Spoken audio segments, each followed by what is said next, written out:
بسم اللہ الرحمن الرحیم، السلام علیکم، میں ہوں حمزہ اشرف اور میں ہوں صفیہ خان۔ شامل کرتے ہیں ہیڈ لائنز۔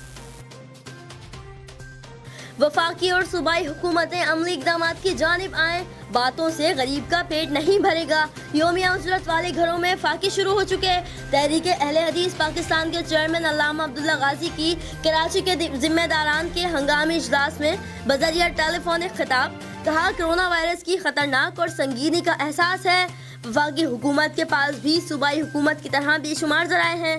بولے وفاقی حکومت اور سندھ حکومت سے اپیل کرتا ہوں کہ معاملے پر فوری عمل درآمد کو یقینی بنائیں۔ سعودی حکومت نے پاکستان کو حج معاہدے سے روک دیا۔ سعودی وزیر حج کا مراسلہ وزارت مذہبی امور کو موصول ہو گیا۔ مراسلے میں کہا گیا کرونا وائرس کی وجہ سے حج معاہدہ نہ کریں، صورتحال بہتر ہوتے ہی آگاہ کریں گے۔ سول سوسائٹی ایسوسی ایشن آف پاکستان کی جانب سے ٹیلی فونک اجلاس ہوا۔ اجلاس میں یہ طے پایا گیا کہ ملکی حالات اور قدرتی آفات کے پیش نظر ملک بھر سے ہمیں والنٹیئر رضاکار کی ضرورت ہے۔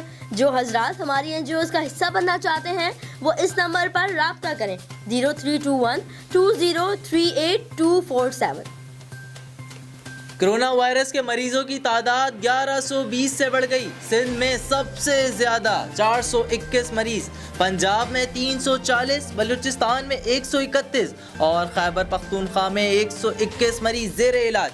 اسلام آباد میں 25، گلگت بلتستان میں 84 مریض، جبکہ آزاد کشمیر میں 1 مریض ہے۔ اب تک 8 افراد جاں بحق، 21 مریض صحتیاب ہو چکے۔ کراچی میں human rights observation and development society کے چیئرمین غلام عباس نے ویڈیو لنک سے خطاب کرتے ہوئے کہا کہ شاہ فصل کالونی ناتا خان گوٹھ میں یومیہ اجرت والے لوگوں کے گھروں میں فاقہ کشی شروع ہو گئی۔ عوام بہت پریشان ہے۔ خدارا سندھ گورنمنٹ سے اپیل کرتا ہوں کہ فوٹو سیشن یا باتوں سے کام نہیں چلے گا، عوام کے لیے کچھ حقیقت میں کیا جائے۔ وزیر اعظم عمران خان کی زیر صدارت اقتصادی رابطہ کمیٹی کا اجلاس میں کرونا وائرس سے نمٹنے کے لیے ایمرجنسی فنڈز کی سمری منظور۔ نیشنل الیکٹرک وہی پالیسی کے مراعاتی پیکج پر کمیٹی قائم۔ کمیٹی 1 ماہ میں سفارشات مرتب کرے گی۔ ترقیاتی پروگرام کے لیے 5.5 ارب روپے کی ضمنی گرانٹ کی منظوری۔ وزارت ہاؤسنگ ورکس کے لیے 27 کروڑ 50 لاکھ روپے کی ضمنی گرانٹ کی بھی منظوری۔ فی الوقت اتنا ہی۔ مزید خبروں اور اپڈیٹس کے لیے وزٹ کریں ہماری ویب سائٹ csnlive.tv۔ اس کے علاوہ آپ ہمیں فیس بک اور ٹویٹر پر بھی جوائن کر سکتے ہیں۔ دیکھتے رہیے CSN۔